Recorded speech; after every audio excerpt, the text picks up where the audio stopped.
Идната влада на ВМРО-ДПМН има озбилна намера сериозно да ја трансформира Македонија како држава.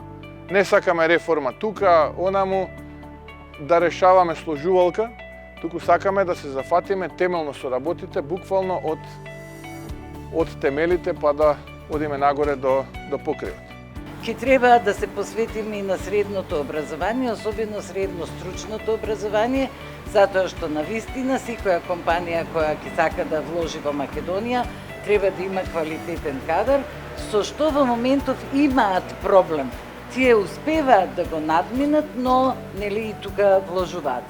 Ние со учење преку работа и со дуалното образование, кој е и наш проект од минатата влада и која оваа влада се обиде со помош на швајцарската амбасада нешто да направи, почна да се придвижува, но вие знаете дека ништо не може без усогласени закони, се уште немаме закони, ние ќе ги донесеме и ќе почне тоа образование да се спроведува така како што треба и да дава кадар кој му е потребен на општеството. Како да ги мотивираме нашите солидни ученици да студираат на факултети кои што понатаму ќе продолжат да работат во образование. Мислам дека тоа е горлив проблем. И аз како професор по македонски јазик, не само за мојот предмет, со сите ученици сум разговарала и сакав да ги мотивирам, не само оваа година и годините наназад, еве зошто да не бидете професори.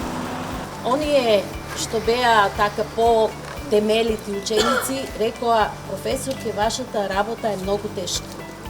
Еве гледате со какви се ученици се соочувате, со какви родители се соочувате и на крајот нема некој голем успех, а од друга страна, каде е онаа материјалната сатисфакција што треба да не подигне на едно ниво, кога веќе ти се вложиш во тоа.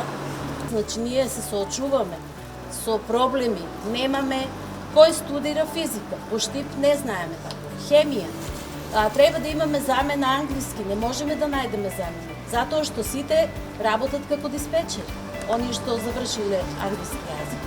Во следниот мандат главен предизвик ќе ни биде да ги стигнеме оние критериуми кои што се дел од колективниот договор. Затоа што има колективен договор, но тој не се почитува.